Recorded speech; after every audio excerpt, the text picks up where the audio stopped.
de Advogados do Brasil de Santo Amaro. Peço a gentileza às senhoras e aos senhores, em primeiro lugar, mais uma vez, boa noite, para quem eu não tive o privilégio de cumprimentar, e peço a todos para que façam uma gentileza de manter os seus vídeos ativados e os telefones e os microfones desligados. Os telefones nem se fala para não atrapalhar, mas principalmente os vídeos ativados e os microfones desligados. As perguntas poderão ser realizadas no chat. A ideia é que, ao final, eu faça as perguntas à palestrante. Sou o doutor Everton Lúcio, sou coordenador da Comissão de Direitos e Prerrogativas do Advogado da OAB de Santo Amaro. Farei a leitura das perguntas da doutora Graziella, nossa palestrante, e oficialmente inicio este evento em nome da 102ª subseção da Ordem dos Advogados do Brasil, da Seccional São Paulo, OAB Santo Amaro. Temos a grande honra com o seguinte tema: ITBI e o valor venal de referência. O evento foi organizado pela Comissão de Direitos e Prerrogativas do Advogado, da subseção de Santo Amaro, em conjunto com a brilhante gestão do Dr. Gustavo Dias Rosa,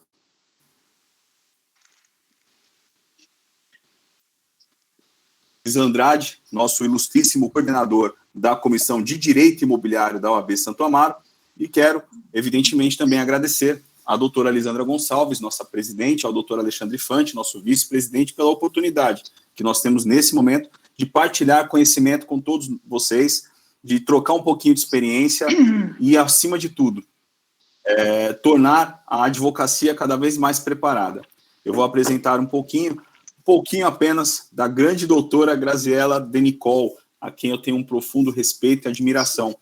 Doutora Graziella Denicol é advogada, é pós-graduada em Direito Tributário pelo Instituto Brasileiro de Estudos Tributários, é especializada em tributação sobre o faturamento e o lucro das empresas, imposto de renda, eu nem sei o que significa essa sigla, tá, doutora Graziella? CSL, PIS e COFINS, eu sei.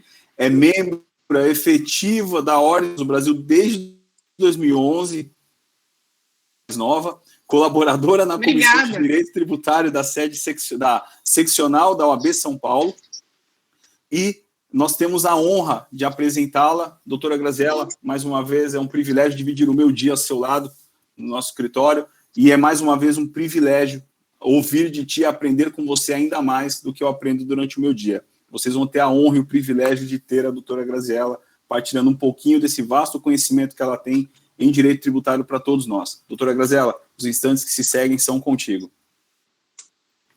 Só antes da Graziella iniciar, eu gostaria de agradecer, Graziella, pelo seu carinho sempre aqui com a subseção, pela sua generosidade em compartilhar conosco. Então, eu agradeço aqui em nome de toda a diretoria, aqui o Dr. Wanderson presente também, né? Como ele é diretor tesoureiro, falou em economia de imposto, é com ele, né?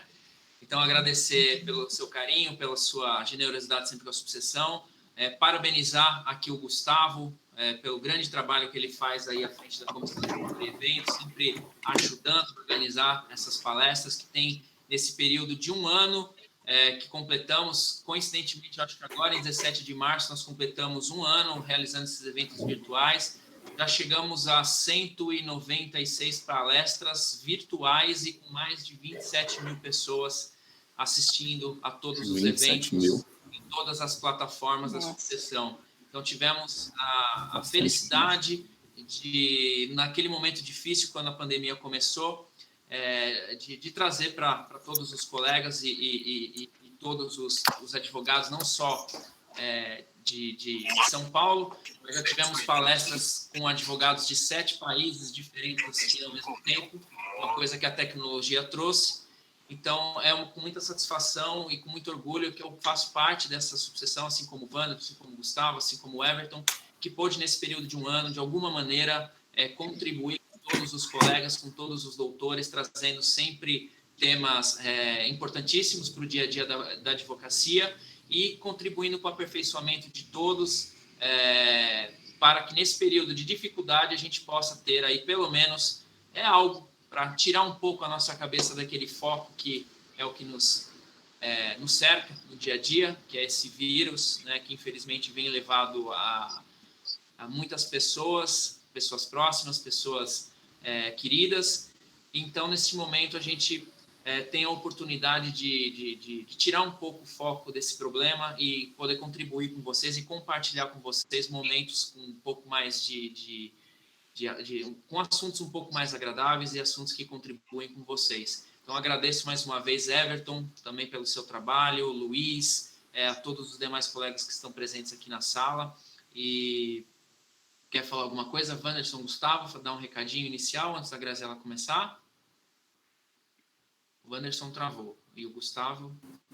Então, vamos lá, já que ambos travaram, Graziela, sem mais delongas, que o pessoal não quer ouvir o Fante, nem o Wanderson, nem o Gustavo, eles querem te ouvir. Então, a palavra é de você. Muito obrigado, viu? Opa! Boa noite a todos. Muito obrigada, Dr. Fante, pelas doces palavras. O senhor sempre muito solícito, sempre muito acessível a todos nós advogados, né, que sempre buscamos não só conhecimento junto à OAB, mas muitas vezes, ainda mais nessa pandemia, né, um acalento da Ordem dos Advogados do Brasil, e mais do que isso, um espaço em que nós possamos nos divulgar, né, afinal de contas, com a pandemia fica difícil o contato com clientes, com enfim, a nossa produção em palestras, né, também, isso faz parte da vida do advogado. O advogado não só fica no escritório, não fica só trabalhando entre papéis.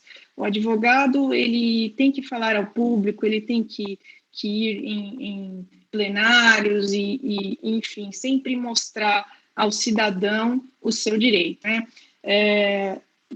Vou agradecer também à doutora Lisandra Gonçalves, presidente da OAB Santo Amaro, também sempre valorizando esse tipo de evento, incentivando também.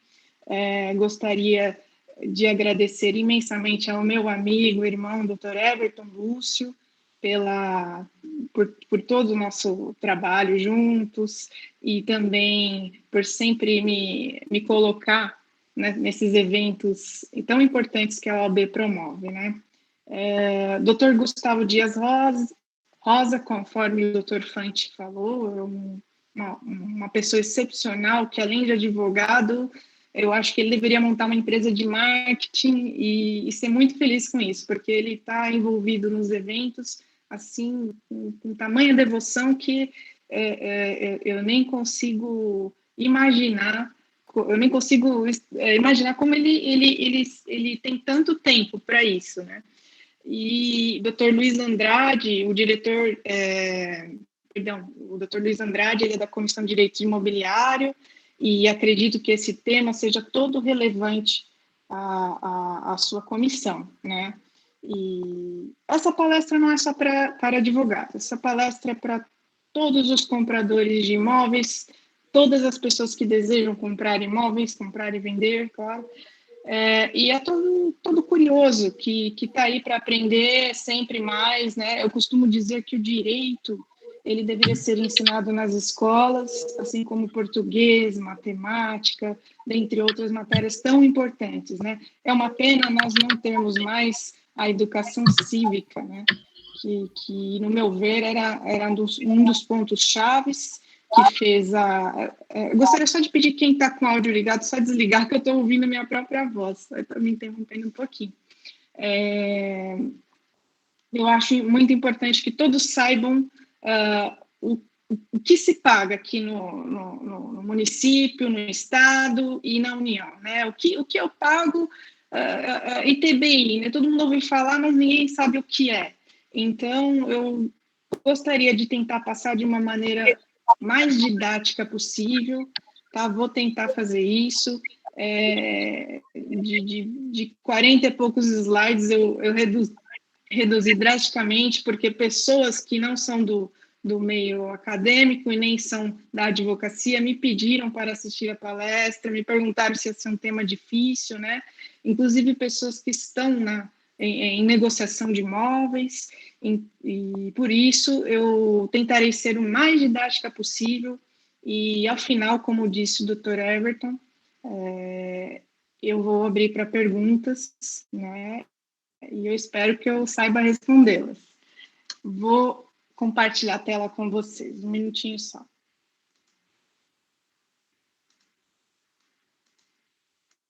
Deixa aqui.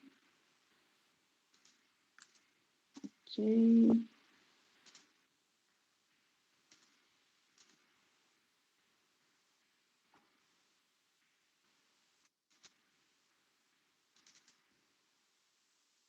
A apresentação, passa um joinha. Obrigada, muito obrigada. Hoje nós falaremos sobre TBI e o valor venal de referência. Mas que bicho é esse? O que é ITBI? O que é valor venal de referência? Vamos lá. Uma breve apresentação minha, que eu até vou passar adiante, porque o Dr. Everton já o fez muito bem. Mais uma vez, muito obrigada, doutor. Tá? Aqui eu vou falar um pouquinho do momento atual. Como disse o Dr. Fante, nós estamos num momento delicado na saúde, no dinheiro. A economia está totalmente prejudicada, né? Novamente estamos com o judiciário paralisado.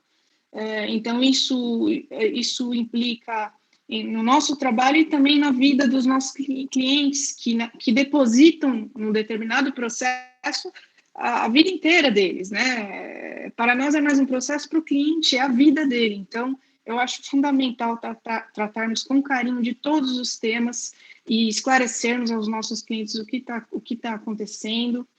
E, enfim, eu só queria ressaltar... Você precisa de óculos. Pega ali, para mim não estou enxergando nada. Pois não, eu preciso que a senhora enxergue. Acho que agora foi. Nós vemos aí pequenas empresas fechando, falência, recuperação judicial para todo lado, e o governo sem um jeito de nos cobrar mais, né? Além de tudo, infelizmente, a corrupção na área da saúde, que é, assim, para mim, deveria... Enfim, eu nem tenho palavras para descrever o que é ler o jornal e ver que há corrupção, desvios de medicamentos para o Covid, desvio de cilindros de oxigênio, né? Eu nem tenho palavras para isso. Mas vamos ao que importa. Me perdoem, eu coloquei essa figura aí, ela não está muito... não está com um zoom muito forte. Eu vou aumentar o zoom aqui. Agora sim. Nós temos aí essa figura mitológica, né? Um senhor que eu não sei qual a idade que ele tem. Acredito que no Wikipedia esteja uma idade errada, porque desde sempre ele vem governando e eventualmente fazendo algumas besteiras. E a maior besteira que ele fez envolve o nosso tema, que é o ITBI. O que é o ITBI, então? Vamos lá, o ITBI para a Constituição Federal, que é o nosso livrinho de leis, que rege todas as outras leis.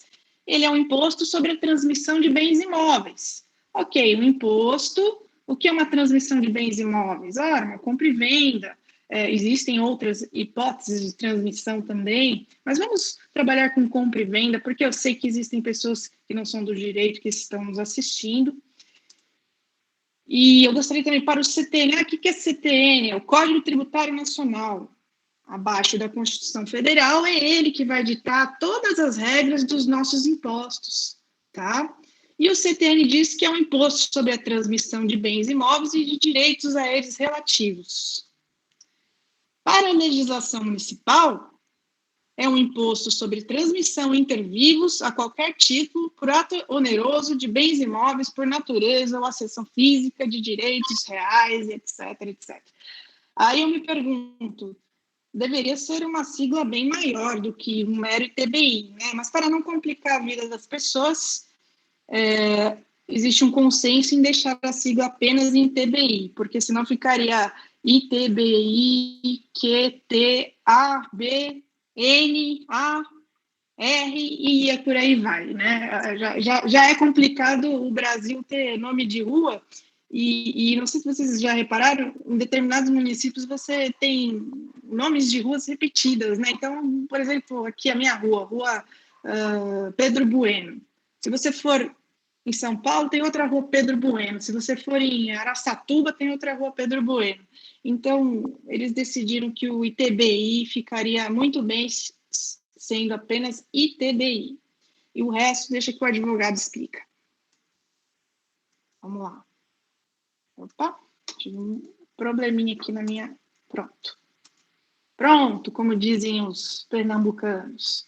Competência desse tributo, lá no nosso livrinho de leis, o máximo, 1562 da Constituição Federal. É ali que você vai ver a competência do ITBI. O que é competência, Graziela? É assim, a Constituição Federal falou, olha, nós vamos instituir os impostos A, B e C. O A, ele vai ser, quem vai ter a competência de administrar o A vai ser a União. Quem vai ter competência de administrar o B vão ser os estados. Quem vai ter competência de administrar o C serão os municípios. No caso do nosso querido ITBI aqui estudado, são os municípios. Por isso que quando você compra um imóvel, você emite uma guia da prefeitura para pagar esse imposto, tá? Nós vamos ver lá na frente, direitinho, sem pressa. O histórico desse imposto, eu acho muito importante falar de histórico, uma porque eu adoro história, eu sou apaixonada por história, e outra porque eu acho importante explicar para as pessoas como que surgiram, que não foi do nada, né? Na outra palestra, eu até viajei muito, falei do Egito Antigo, como surgiu a tributação, especificamente do ITBI, até porque são 19 horas e 22 minutos, tem muitos colegas meus que não sequer almoçaram, estão almoçando agora, alguns já estão aí no happy hour, mas eu gosto de explicar sempre a história do tributo para que as pessoas possam se situar e saber o que estão pagando e saber que pagam esse tributo desde outras gerações, tá? O histórico é pós-proclamação da República. Não sei se vocês se repararam, sempre quando tem um evento, né, que não teve a proclamação da República, então eles fizeram uma Constituição, eles, claro, os nossos legisladores da época, fizeram uma Constituição tentando prever o máximo de garantias, né? Mas eles entenderam que uma república ela deve ter os impostos, né, bem definidos, até para funcionar uma federação, uma república. Então, a Constituição Federal de 1891 dizia que competia aos estados, e somente em 88, com a nossa Constituição Federal, o ITBI passou para a competência municipal. Então, até 88, era uma competência dos estados cobrar. Então, você comprava um imóvel e você recolhia uma guia emitida pelo estado, né? Semelhante à guia do ITCMD, que é outra guia que nós pagamos quando nossos entes morrem, que é o ITCMD, o Imposto sobre Transmissão Causa Mortes, tá? E para onde vão todos esses impostos, Graziela? Os impostos vão de acordo com o nosso pacto federativo. O que é pacto federativo? É um acordo, é um pacto. Eu vou ter uma receita municipal de tributos e vou recolher, vou mandar para a União e a União distribui, tá? Eu coloquei esse gráfico, foi o que eu consegui localizar, ele é até 2008, me perdoem, até depois eu vou disponibilizar um gráfico mais atualizado, mas é só para vocês verem como é a distribuição. Então, eu recolho o ITBI aqui, mando para a União e a União distribui.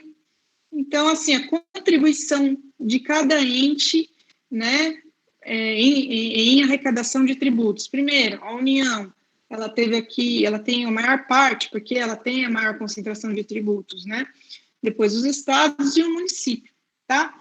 Fiz esse desenho só para explicar para vocês como que funciona o repasse dos tributos que nós recolhemos aqui, como funciona a arrecadação e a distribuição desses tributos depois, tá?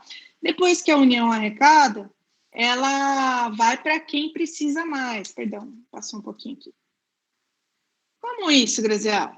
É assim, a distribuição de renda obtida pelos impostos é maior para quem mais precisa. Então, muito dos impostos que você paga aqui em São Paulo são direcionados para outros estados, como Norte e Nordeste, onde há maior concentração de baixa renda. Infelizmente, ainda é assim. Mas é muito injusto, porque em São Paulo tem muito mais imóveis, tem muito mais pessoas, e nós recolhemos esses impostos e nós não vemos aqui na atividade. Se você pensa dessa maneira, eu aconselho que você faça uma viagem e vá lá para o interior do Nordeste e veja como é a vida lá. E aí você vai entender que o nosso pacto federativo é perfeito. Se não fosse a desorganização, se não fosse o nosso sistema altamente burocrático, que quase ninguém entende, precisa estudar muito para entender, se não fosse a corrupção, os desgovernos que existem por aí. Porque, caso contrário, o pacto federativo, ele é excepcional, ele é justo, ele é muito justo, realmente, você tem que arrecadar de um todo e distribuir para quem mais precisa, né? Então, por isso que eu sempre digo que o que acontece lá no Maranhão, por exemplo, não vou citar nomes, reflete aqui, porque é o nosso dinheiro. É o nosso dinheiro que está sendo desviado, é o nosso dinheiro que está sendo corrompido. Então, se você acha que o mundo está só em São Paulo, você está muito enganado. Eu acho bom nós nos atentarmos que nós somos um país só, unificado pelo Pacto Federativo, e ele deve ser respeitado, tá bom? Coloquei aqui só para florear, né? Por isso sempre é bom se preocupar com a política de todos os estados e não só onde vivemos. Sempre bom conhecer o que está acontecendo em todos os estados para vocês não se enganarem tanto. Vamos lá, voltando ao ITBI, expliquei um pouquinho até aqui como que funciona a arrecadação municipal, vai para a União repassa, tá? Existem pormenores no meio desse caminho, mas seria muito maçante eu passar numa palestra. Posso fazer uma palestra só sobre isso, caso os diretores e coordenadores tenham interesse, tá bom? O ITBI, a base de cálculo, o que é base de cálculo? Base de cálculo seria mais ou menos o valor que eu tenho que ter como parâmetro para aplicar a alíquota. Nossa, Graziela, confundiu minha cabeça. Vou voltar a um exemplo simples. Você tem o seu imposto de renda e você tem as faixas salariais.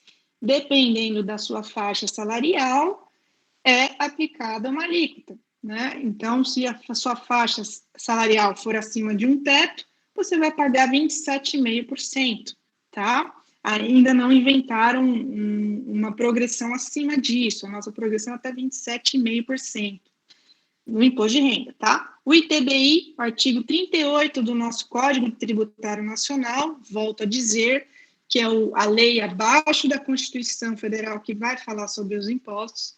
Ele diz que a base de cálculo é o valor venal dos bens ou direitos transmitidos. Então, pensem um pouquinho. Peguem o carnê do IPTU de vocês e reparem que lá existe assim, valor venal. É esse valor venal que nós estamos falando. Essa é a base de cálculo para você aplicar. Então, se alguém for comprar o seu imóvel, em tese, tá? Porque há intercorrências que eu vou explicar aqui, mas em tese ele tem que utilizar a base de cálculo do valor venal, tá? Mas o meu apartamento vale 500 mil e o valor venal é de 40 mil. Acontece, tá? Acontece muito. Por justiça, por lei, pelo princípio da legalidade, deveria ser esse o valor que você deveria recolher. Eu não tenho culpa que a prefeitura não faz um trabalho justo e que ela também deixa de atualizar o valor venal, né? Mas, ao contrário disso, é aquela bagunça e as prefeituras acabaram criando, né, outros valores, que nós verificaremos aqui. E aí fica a dúvida. Quando eu compro um imóvel, eu devo colocar o valor venal do IPTU, o valor venal de referência, o valor venal da transação imobiliária real, valor de venda, né? Ou o valor que eu coloquei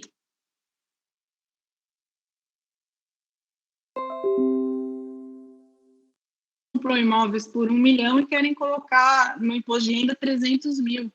É lógico, porque não é só o ITBI, não é só não existe só ITBI que incide sobre a transmissão da propriedade. Quando eu vendo o imóvel por um valor muito maior do que eu comprei, eu tenho lucro imobiliário, e aí sobre esse lucro tem imposto de renda. Então as pessoas, eu quero colocar 200 mil, mas eu vendi por 1 milhão. Eu tento explicar, faço pareceres, mas os nossos clientes são resistentes e preferem esperar o sorteio da malha fiscal, né? Quanto a isso, eu acho justo, enfim, porém, tem que ter um parâmetro aí mediano, né, para fazer esse tipo de operação. Quem que é o sujeito passivo da obrigação tributária? Botei entre parênteses. Quem que paga esse tributo?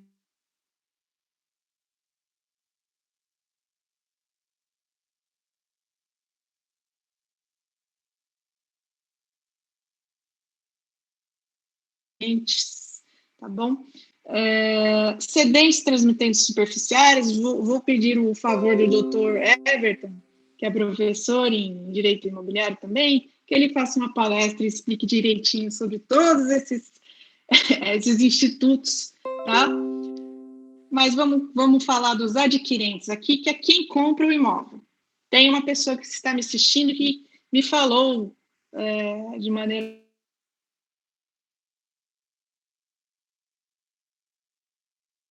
de que marque um churrasco ao final da pandemia para que eu possa verificar se esse imóvel é bom ou não, tá bom? O nome dela é Joyce, está me assistindo aí. Nós temos aqui uma alíquota de 3% aqui em São Paulo, tá? E eu coloquei assim, vezes guerra fiscal, para explicar o seguinte, que cada município, a nossa Constituição, que volta a dizer, ela que manda em tudo, e ela falou, olha,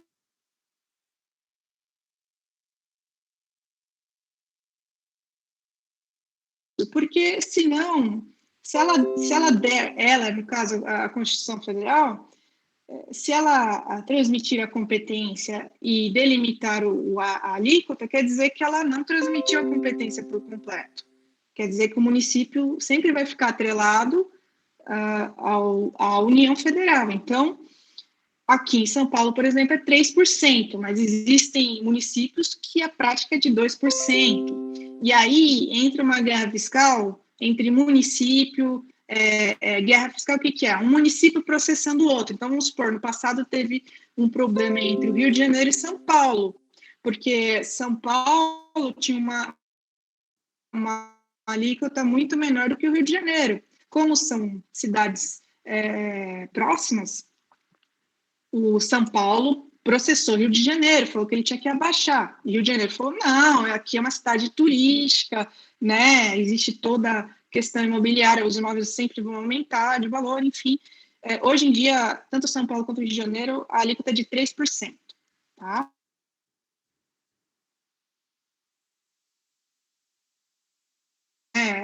Esse 3% foi em 2014 que aconteceu, tá? Por meio dessa lei ordinária municipal. Então, até 2014, você comprava um imóvel e aplicava a alíquota de 2%.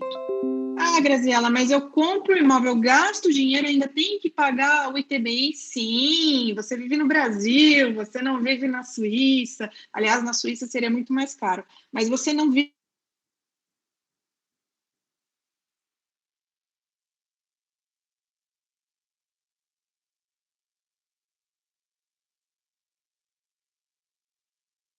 preço, já pensa nesses 3%. E mais, já pensa também na taxa de registro imobiliário e pensa... Eu pareço uma pessoa que está anunciando um produto, mas eu acho bom falar assim, porque você fala com animação e a pessoa não fica tão triste. Então, a alíquota é de 3% para quem vai comprar um imóvel. Então, se eu tenho um imóvel de 100 mil, já reserve ali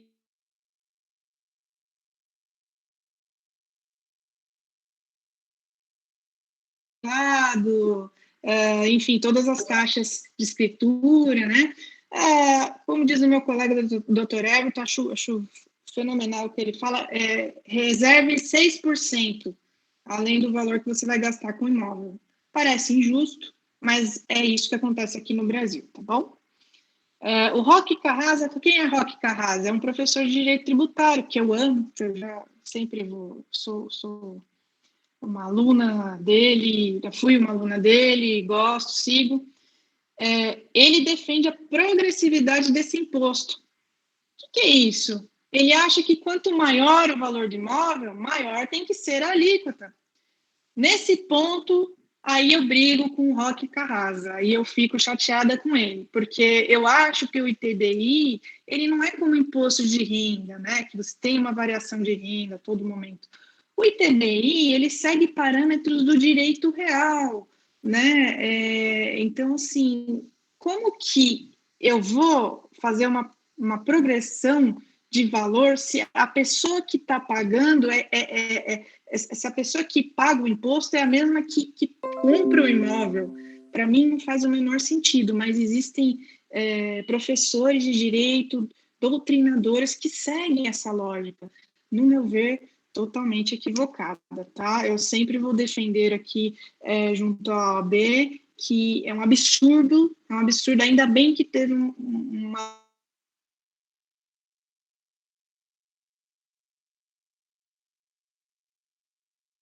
o comprador vai falar, não, mas aí o seu imóvel vale tanto, eu vou gastar mais 14% de ITBI, já pensou?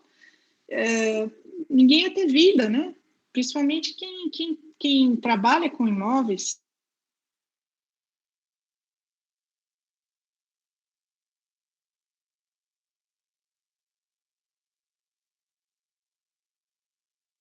Isso. Se você comprar uma casinha, né? Então, porque tem o rapaz que certamente ele não está feliz, homem não gosta de gastar dinheiro, né? Mas a mulher está feliz, embora ela não tenha boca. Minha filha, R$100 mil.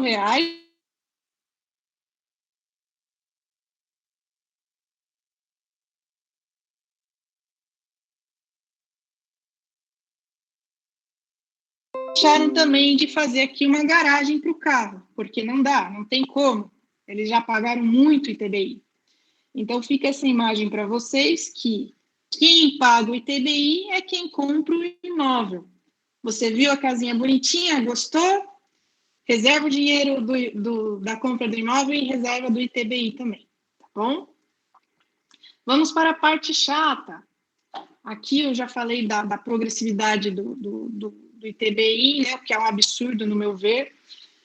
Aqui nós temos a transmissão da propriedade, ou seja, a transmissão da propriedade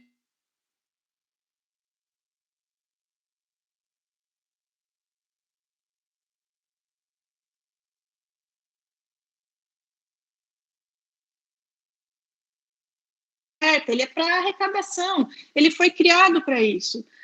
Mas por quê? Ora, porque lá atrás, em algum momento, foi cedido um espaço para alguém construir uma casa, essa casa virou propriedade de alguém, com um tempo ela vendeu, foi revendida, enfim. E aí alguém entendeu que a pessoa que vai comprar tem que pagar o ITBI. É uma transmissão. Transmitiu uma...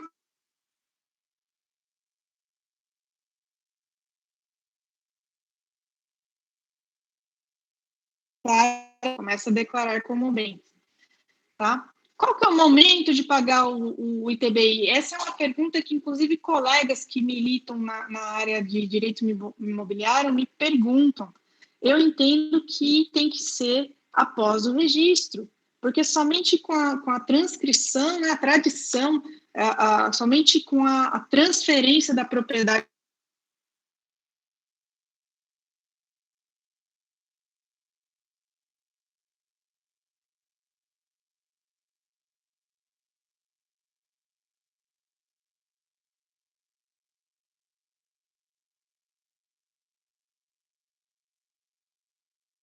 Mas qual que é a prática? O cartório de registro de imóveis fala para você, tá bom, você tem uma escritura aqui de compra e venda, ok, se você não vier com o ITBI pago, eu não vou registrar. E você faz o quê? Você está ali sonhando com a sua casa nova, você paga o ITBI, porque que diferença faz pagar agora ou depois do registro? O que pode acontecer de errado, né, no momento do registro? Eu entendo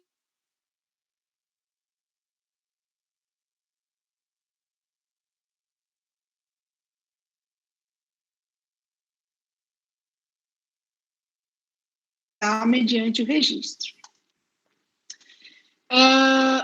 Tínhamos um problema aí peço até um pequeno parênteses, nós tínhamos um problema sério de qual base de cálculo utilizar. Por quê? Porque o nosso município de São Paulo começou aqui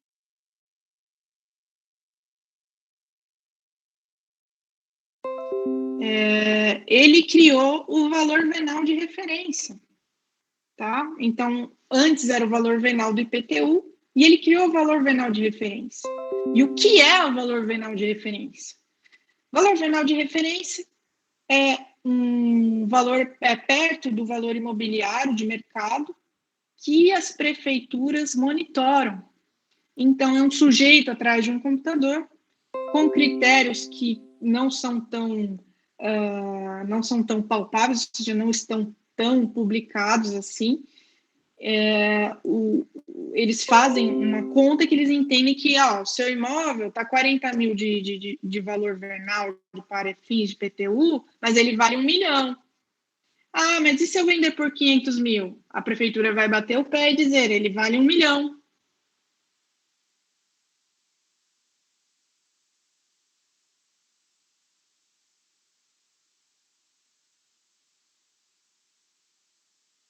Não sabe se é certo ou se é errado. E graças ao nosso querido José Serra, foi criado esse valor venal de referência. Tá? Porém, o Tribunal de Justiça de São Paulo fixou uma tese. Ele entende que o ITBI ele deve ser calculado sobre o valor do negócio jurídico ou sobre o valor venal do imóvel para fins de PTU.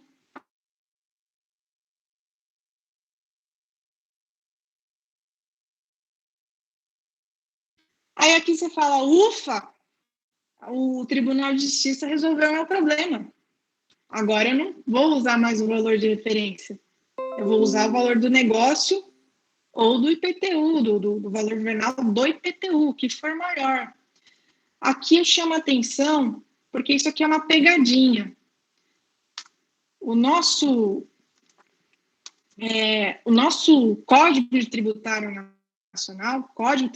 Nacional, ele é enfático em dizer que a base de cálculo será o valor venal, ponto. Valor venal, ponto. Não tem essa de referência, não tem essa do valor da transação, mas, infelizmente, com a criação do senhor Serra, muitos outros municípios utilizaram a mesma sistemática para apuração do valor venal.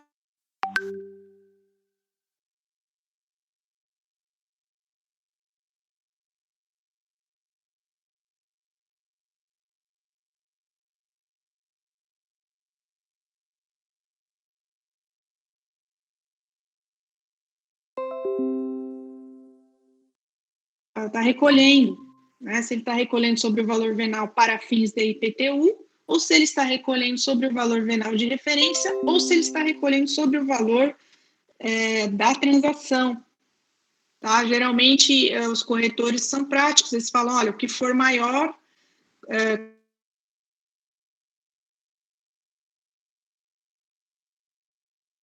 Nosso CTN, o Código Tributário Nacional, diz que é o valor venal, ponto. O valor venal, só existe valor venal para IPTU.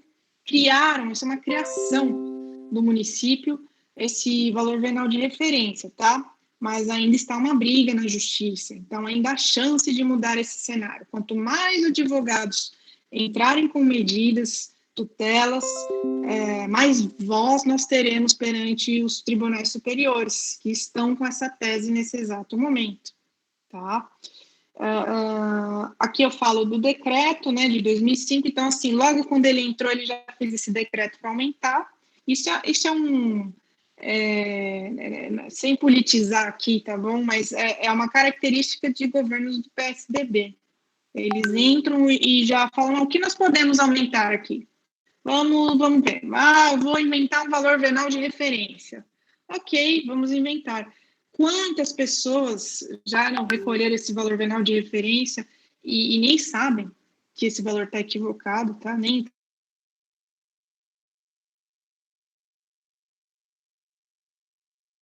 esse valor venal de referência, ele costuma ser infinitamente superior ao valor venal do imóvel, tá?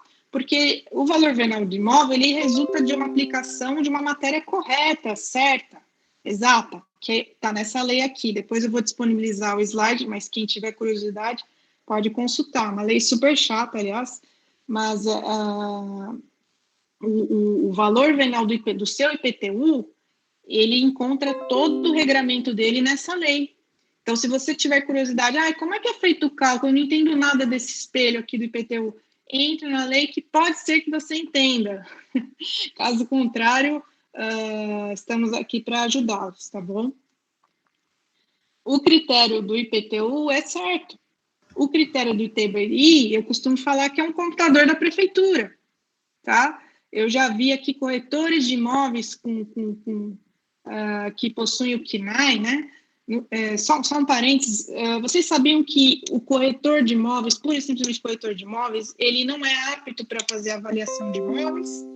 O corretor de imóveis apto para fazer avaliação de imóveis é aquele que possui o KNAI, com I de igreja no final, né? Somente ele tem aptidão técnica para fazer uma avaliação de imóvel. Então, eu vou pedir aos colegas, quando tiverem processos que precisem de uma avaliação, que peçam aos corretores com que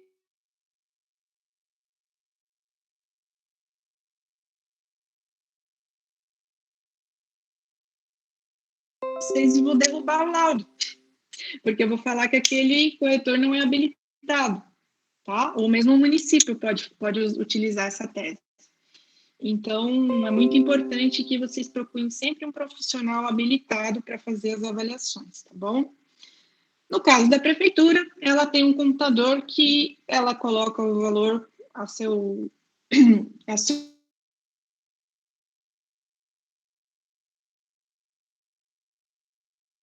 Qual que é a base de cálculo do ITBI, Graziela? É o valor venal, tá?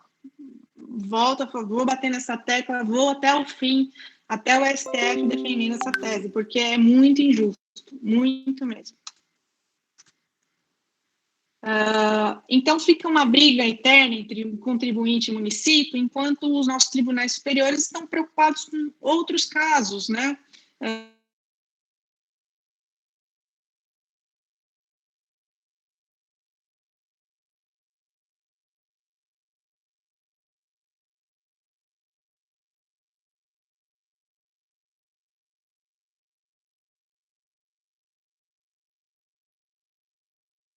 O TJ fixou a inconstitucionalidade do valor venal de referência. Esse número aqui, para quem não sabe, pessoal, é um número de um processo, tá? Esse processo... Opa, desculpa. Deixa eu ver aqui.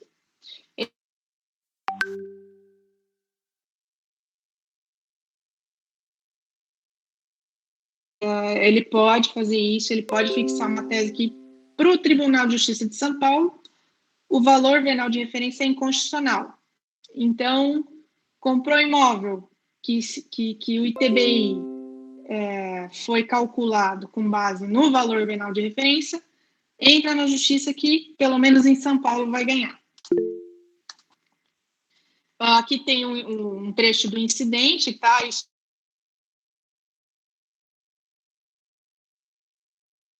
funcionários da OAB, fiquem tranquilos, nem precisam se apegar a isso, tá bom? É só um retrato daquele número enorme que apareceu ali, que se trata do incidente de demandas repetitivas que fixou essa tese, tá bom?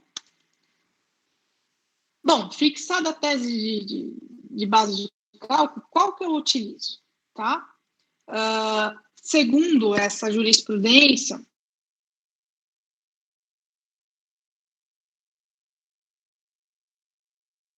na mesma dificuldade. Então, o Tribunal de Justiça, ao mesmo tempo que me ajuda declarando a inconstitucionalidade do valor venal de referência, ele me atrapalha, porque ele fala que o ITBI vai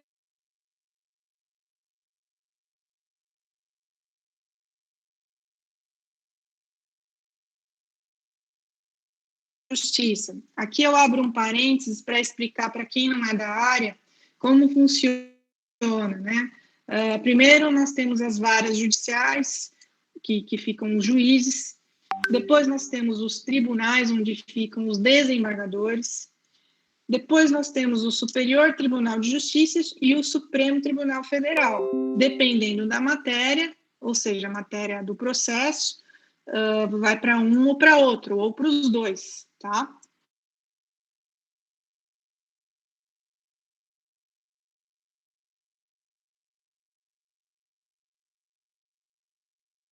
Tem um posicionamento que o valor venal, base de cálculo do ITBI, é o valor de mercado do imóvel transacionado, que pode ou não coincidir com o valor real da operação. Então, aqui ele está dizendo o quê? Adeus valor venal de referência. Se o seu município pratica isso, você entra com a ação que você vai ganhar. Por outro lado, ele entende também que tem que ser o valor de mercado transacionado, né? Então, se eu compro um imóvel por 500 mil, isso serve para arrematação também.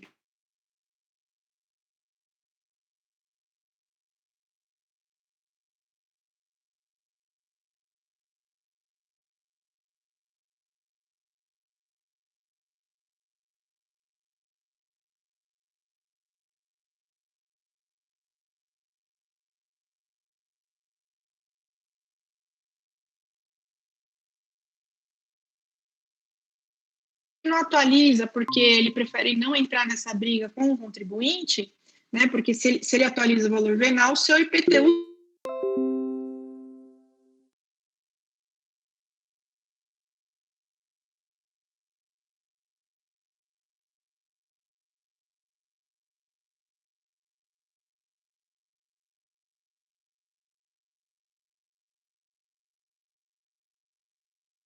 na verdade, temos várias turmas que já falaram no sentido, mas ainda eu não tenho um entendimento consolidado, ou seja, por todo o Superior Tribunal de Justiça. Por isso que é importante que vocês entrem com a ação, que vocês busquem ver se os seus clientes estão recolhendo errado o tributo, para que nós possamos ter voz nesses tribunais. Falta isso, falta a nossa aliança para derrubar esses absurdos que fazem com o nosso dinheiro, tá bom? O entendimento acima é combatido por muitos advogados que ainda têm esperança, conforme eu falei, tá bom? E a palestra acabou. Me desculpem até eu tentei ser o mais sucinta e didática possível, porque é um tema que não é muito agradável para quem não é da área. Por outro lado, todos devem saber, como cidadãos, que vocês recolhem ITBI errado. E se recolhe errado, tem que procurar um advogado, constituir um advogado, para que ele consiga reverter isso na justiça para vocês, tá bom? Meu muito obrigada. Meu contato segue aí nesse último slide. Para quem quiser me perguntar, tiver vergonha de perguntar por aqui, tá bom? Me desculpem aí o pouco tempo, que também acho que a OAB disponibiliza 40 minutos, e eu não quis extrapolar. Tá bom? Deixo aberto agora para quem quiser perguntar. Se eu souber responder, terei maior honra em responder. O que eu não souber, depois eu pesquiso, tá bom? Muito obrigada. Doutora Graziella, muito obrigado pela sua palestra. Lhe parabenizamos pela excelente ministração dessa palestra. Agora, vamos passar para a leitura de algumas perguntas. Eu recebi uma aqui muito específica, e achei bem bacana, porque essa pergunta eu acho que é a mais interessante para todos aqui. Doutora, qual o nome da ação para reaver essa diferença, doutora, de ITBI? Qual o artigo de lei que fundamenta a ação? Bom, eu acho muito específico isso, ainda mais que temos aí ouvintes que não são da área, mas eu falo assim, você pode entrar com um mandado de segurança. Se você estiver, aí serão dois momentos, antes de recolher e depois de recolher o ITBI. Se você não quer recolher o ITBI nessa base de cálculo injusta, você entra com mandado de segurança. Tá? Se você já recolheu e ainda não passaram 5 anos, aí você entra com uma ação declaratória de inexigibilidade com pedido de repetição de indébito, tá? Porque aí você consegue reaver esse tributo de forma corrigida, inclusive. Bacana. Tem alguns ouvintes, alguns assistentes que não são habilitados, não são advogados.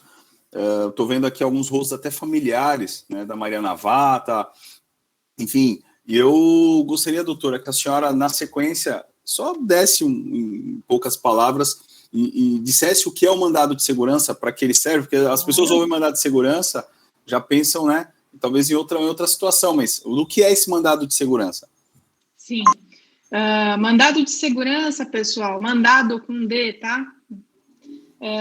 Mandado de segurança é um remédio constitucional que ele tem o objetivo de garantir, né, o direito líquido e certo, tá? Então, se eu tenho aqui uma alíquota, uma base de cálculo equivocada, eu tenho que entrar com mandado de segurança para que o meu direito de recolher na base de cálculo correta seja garantido pelo juiz, tá?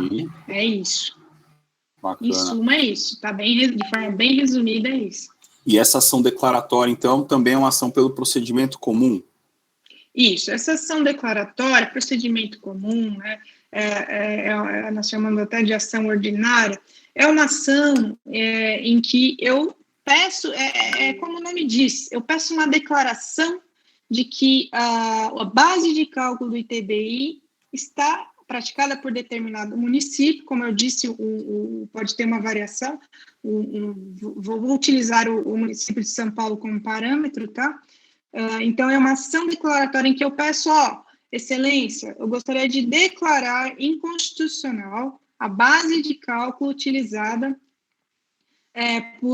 pelo município de São Paulo, tá? E peço a declaração também para que a base de cálculo seja correta, seja a do valor venal ou do valor da transação, a depender aí do interesse, né, da pessoa, tá bom? Bacana mesmo, deixa eu dar uma olhada E aqui. o pedido de restituição, doutor. Sim. Nessa mesma ação, você pode pedir a restituição que vai ser paga pelo município, né, de uma forma de precatório, a depender do valor, mas vai ser paga com toda a correção. Até tenho que falar sobre a correção também, porque é muito importante. Antigamente o município corrigia da forma que ele queria, hoje nós temos aí um parâmetro, tá, para ser utilizado, exatamente, tá bom? Sim. Também queria agradecer aqui alguns outros rostos conhecidos, doutora Sandra Elizabeth Obeck, o prazer de trabalhar com ela em mercado imobiliário também. Bem bacana, viu, doutora? A Jurídico Granville, não sei, a doutora Simone Esteves, ela diz o seguinte: gostaria de saber qual foi o período que em São Paulo, capital, foi cobrado ITBI de acordo com o valor venal de referência. Sim, conforme a criação do nosso querido Serra, a partir de 2005, tá? Graças a ele. Ainda está vigorando, ainda existe o valor venal de referência. Aos queridos colegas corretores de imóveis que estão nos assistindo, eles sabem disso, o valor venal de referência ainda existe. Sim. Você pode consultar no site da prefeitura, existe o valor venal de referência. Tá? Sim, esse valor venal de referência, isso eu posso colaborar um pouquinho, que aí eu entro um pouquinho na minha área, que é de imobiliário, que eu amo tanto. Vocês sabem o valor venal de referência, como a doutora muito bem explicou, é o valor que a prefeitura atribui ao imóvel que mais se aproxima de valor de mercado, né? E eles, como a doutora bem disse, vão cobrar tributação sobre o que for maior.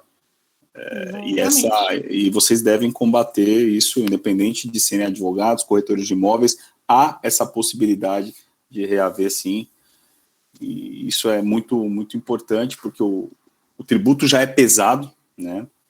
3% é um no caso, e detalhe, em São Paulo é escalonado ainda, né? Dependendo do valor do imóvel. Se você vender acima de alguns milhões de reais o imóvel, isso acontece com muita frequência, principalmente em grandes grupos imobiliários, o ITBI aumenta ainda, né? Então, então é muito, muito pior ainda para o contribuinte, né? Como se você punisse alguém por ele ganhar dinheiro e conseguir um patrimônio melhor. Isso não existe. Exatamente. Só nesse país mesmo. Exatamente. Então, doutora, deixa eu ver aqui se tem mais alguma pergunta para nós encerrarmos. Temos 2 aqui, doutora. Nossa, 3, olha que legal. Meu Deus, 4. Pera, vamos lá. Eu vou fazer uma por uma, então, tá? Doutor Fernando Mosquito pergunta. Doutor Fernando Mosquito, grande paraquedista, membro da Comissão de Prerrogativas, que eu tanto admiro. Gostaria de saber se a doutora entende que o tema 786 de repercussão geral sobre a incidência de ITBI nas holdings patrimoniais abarcou o artigo 23 da Lei do Imposto de Renda. Eu entendo que não. Eu entendo que tem que ser repelido, que você tem que entrar com a ação e repelir. Eu entendo que não. Tá? O artigo 23, doutora, para ajudar, eu estou com ele aqui aberto, fica isento do imposto de renda o ganho de capital oferido na alienação de único imóvel que o titular possua, cujo valor de alienação seja de até 440 mil, desde que não tenha sido realizada qualquer outra alienação nos últimos 5 anos. Então, mas o sentido da pergunta dele é porque esse tema 786, eu não lembro de cabeça, vou até pegar aqui, peço até perdão. Tá? 786... 786 mesmo? 786 do STF, eu acredito que seja do STF, porque a tese firmada é sobre a aplicabilidade do direito ao enriquecimento na esfera civil quando for invocado pela própria vítima ou pelos seus familiares. Acho que não tem relação, mas 796, ele corrigiu. Bom, porque 796, tá.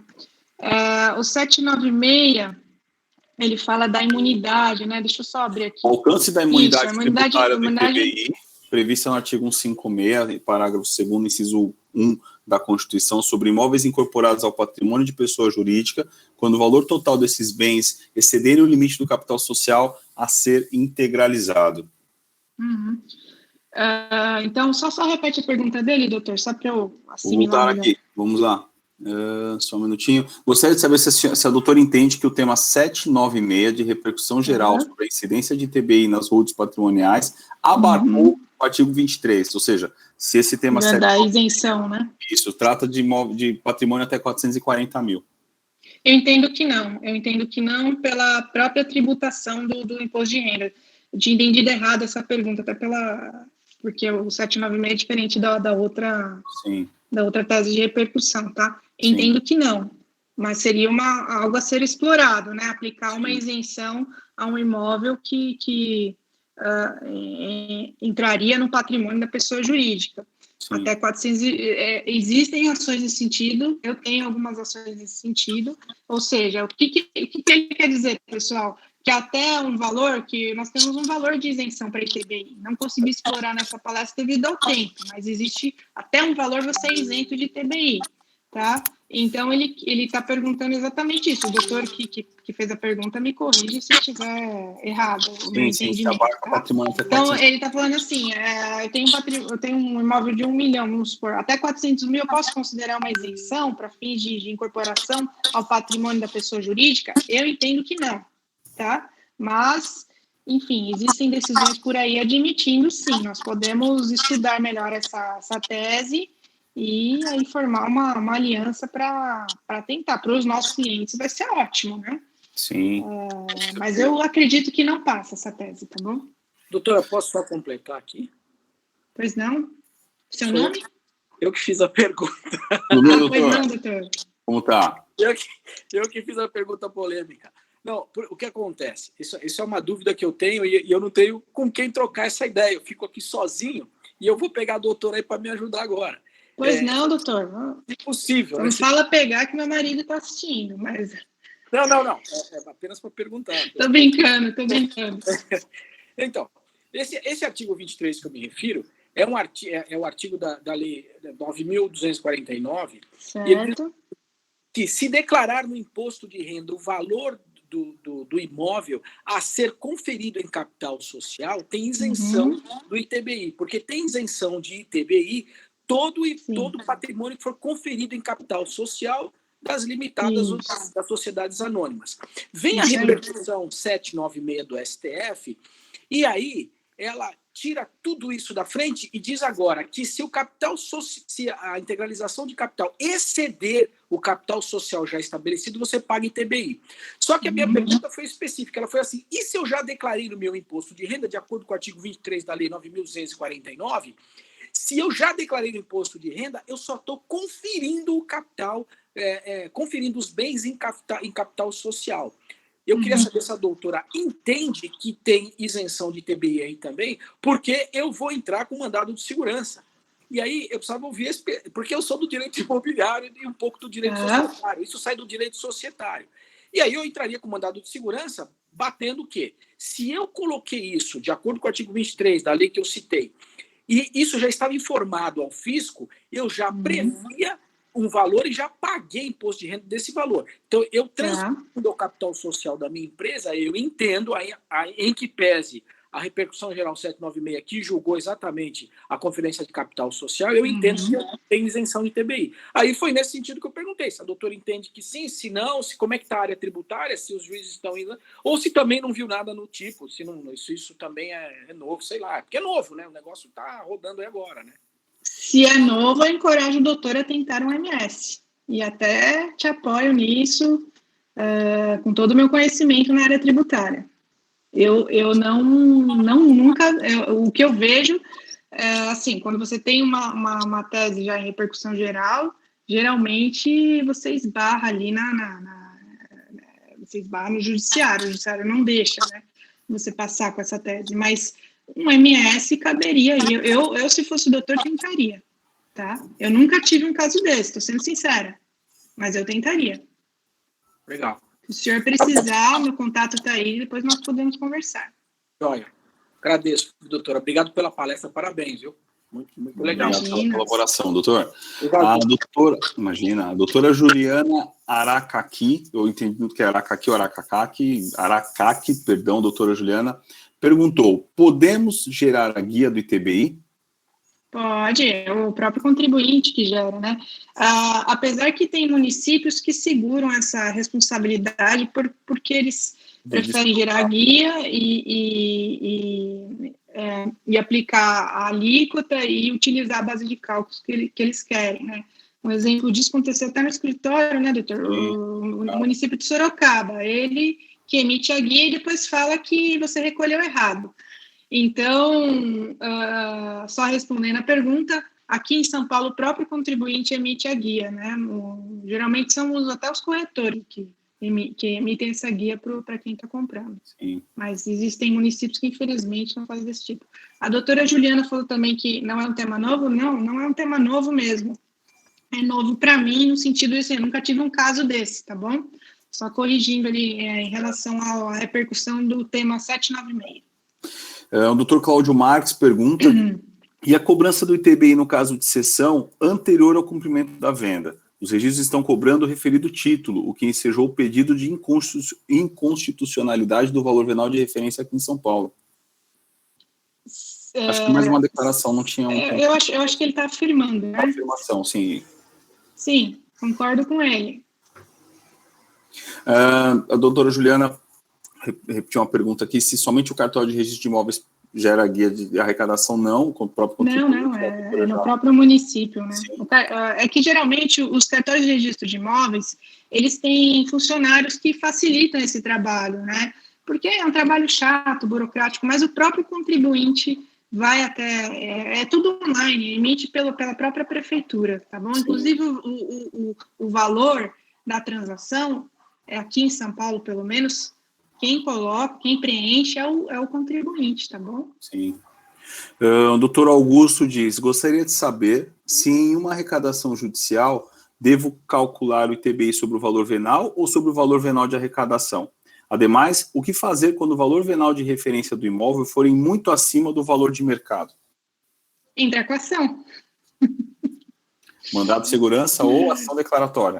Você recolhe no valor que você entende, né? No caso, no menor valor, e entra com mandado de segurança ou ação declaratória, a depender do momento, para discutir isso, tá bom? Doutor Monteiro Júnior, Vonei Monteiro Júnior, pergunta, e no inventário, o valor do tributo recolhido é do valor venal ou do valor venal de referência? Muito boa essa pergunta, tá? Vou explicar por quê. Certo. No inventário nós recolhemos o TCMD.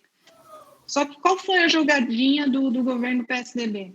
Falou, já que eu criei o valor venal de referência para fins de TBI, eu vou utilizar o valor venal de referência para fins de TCMD. Tá errado, entra com a ação. ITCMD, inventário, é valor venal do imóvel ao Sim. tempo da sucessão, tá bom? Maravilha. Deixa eu ver aqui. É correto dizer que passados 10 anos da compra do imóvel não é mais cobrado o valor, não é mais cobrado o imposto sobre o lucro imobiliário? Vou repetir. É correto dizer que passados 10 anos da compra do imóvel não é mais cobrado o imposto sobre o lucro imobiliário? Eu acho que ele está confundindo com o imposto de renda aí, tá? O ITBI... O ganho de capital. O ITBI não é o ganho de capital. Só explicando, o ITBI quem paga é o comprador do imóvel. Quem vende o imóvel, se ele vendeu por um valor... vamos do começo, você tem um imóvel e você declara no imposto de renda, certo? Você declara pelo valor, R$200 mil, vamos supor. Quando você vai vender, é lógico que esse imóvel se atualizou e o valor dele hoje é de R$600 mil.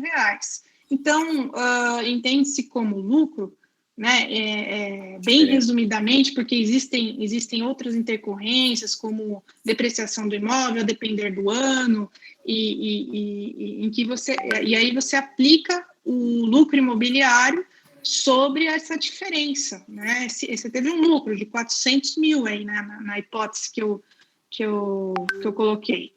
Então, você vai recolher o imposto de renda. Agora, ele está falando, se passado 10 anos, ele não recolhe o imposto sobre lucro imobiliário, é isso? Sim, exatamente. Sim, qualquer imposto, ele prescreve com 5 anos. Se o fisco não te cobrou, um abraço. Maravilha. Doutora Uedia, que estudou comigo, nos formamos juntos. Ela até afirma que... Tudo bem, doutora Uedia? Ela afirma que no município de Niterói também emitem a guia, viu? Errado, doutora. Errado. Você tem que verificar lá nessa operação se o valor que está lançado lá como base de cálculo, tá?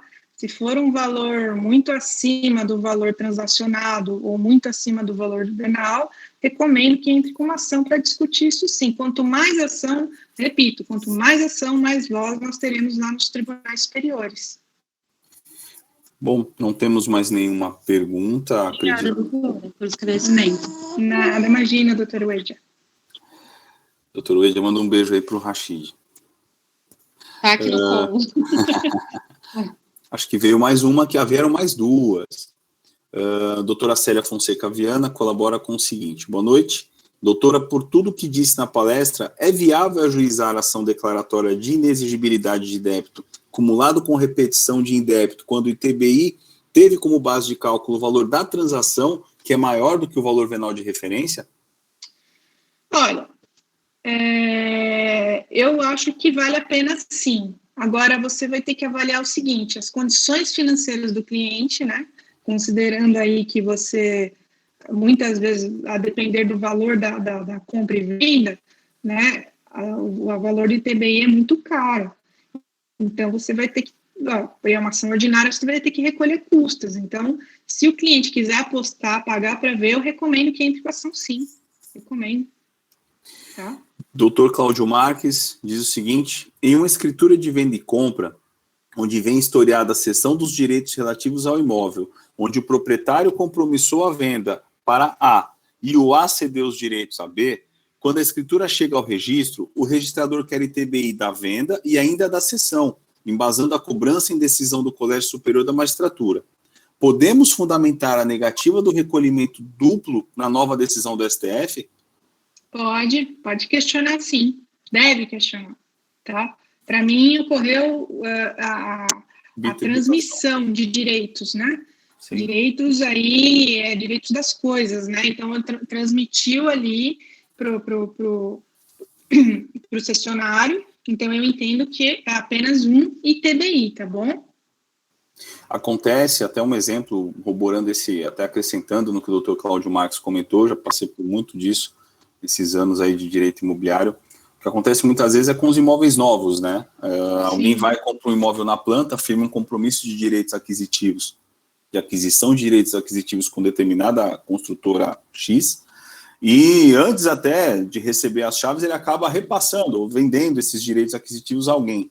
Como não existe a venda, porque não há o domínio, o instrumento correto é a cessão de direitos. Isso. E quando o adquirente vai outorgar a escritura definitiva a si, receber, na realidade, a escritura definitiva a si da construtora, a prefeitura ela quer recolher sobre aquela aquela primeira cessão de direitos do primeiro adquirente, sobre o valor da época, e também quer recolher sobre o valor integral da transação de quando for transmitir.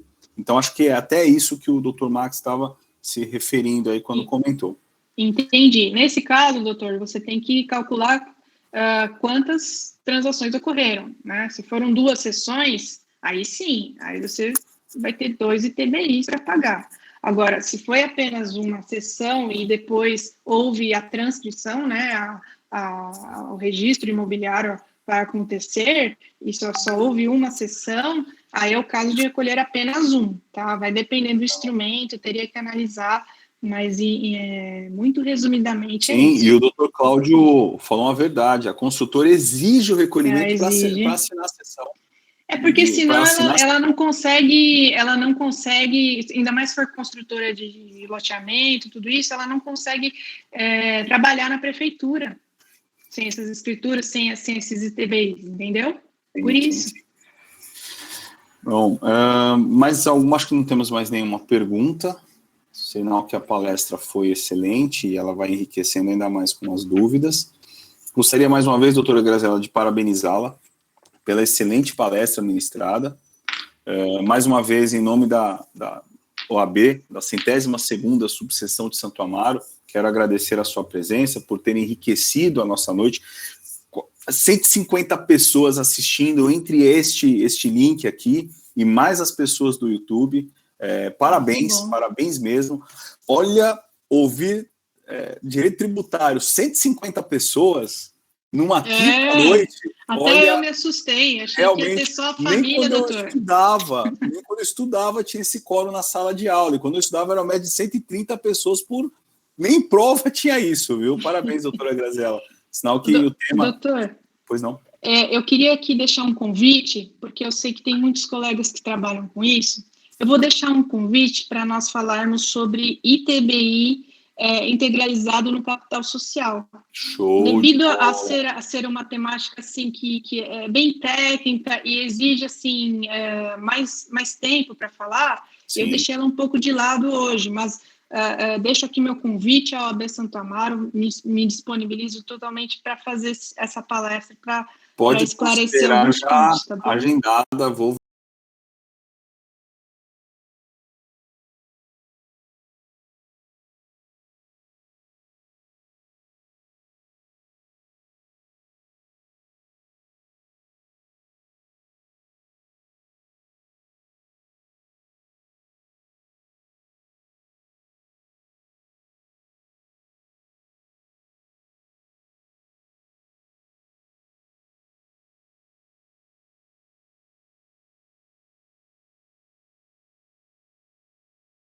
Hoje já saiu daqui com dois títulos de ação, com tese para fundamentação, com material vasto de jurisprudências, de temáticas, de repercussão geral, de instruções. Então, se a senhora puder, depois, doutora Graziela, pediram aqui disponibilizar o PDF. Tá, eu vou até acrescentar, doutora, as 2 ações que eu me referi, tá bom? Para os colegas aí não terem dificuldade, né? Que a gente às vezes fala muito e é importante ter um documento aí para eles lerem e guardarem, tá? Bacana. Vou deixar bem destrinchado. Agradeço aqui mais uma vez a sua presença, a presença de todos, muitos rostos conhecidos aqui. Doutora Letícia, estou vendo aí de longe, nos abandonou lá no prédio. Vendo aqui doutor Elisa, doutor Wagner, doutor Wanderson, homem do dinheiro, Maíra, todo mundo. Olha, para quem talvez não tenha oportunidade de conversar ou cumprimentar, agradeço a presença. Doutora Graziela, declaro encerrada esta nossa brilhante palestra e fica estendido o convite para vir de novo. Doutora Márcia, estou vendo lá em cima, e a Natália, obrigado mais uma vez. E fica de novo estendido esse convite. Se vocês quiserem abrir os microfones para darem um tchau aí final, eu agradeço demais. Estamos encerrando por aqui. Grande abraço. Muito obrigada a todos, boa noite, um ótimo final de semana. Material, Maria Ângela, pode. Boa noite. Bye, bye, bye, bye, bye, bye.